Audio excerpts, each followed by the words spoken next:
高雄市桑拿区有全台湾生态嘅有机农场，同无数多污染嘅生态美景，比做到行销当地嘅特色同艺术。桑拿区公所路规划嘅有机生态土种行场，而同有匠有实用嘅葫芦雕刻艺术推广出去。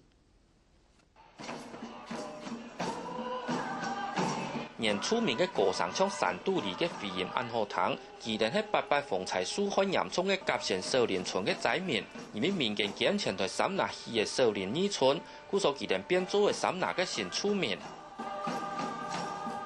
而啲新出名嘅家業，三拿區公所用年出名文化結合現有嘅葫蘆雕刻藝術同有機生態農場一道，推出一系列嘅觀光休閒活動，愛本大家認識一個無窮樣嘅三拿。也擺拍的活動都最主要族群來融合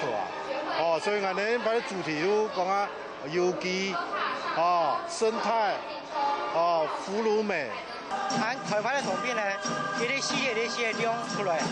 按所以見開始接待提供文化產業，每場開發做葫蘆藝術。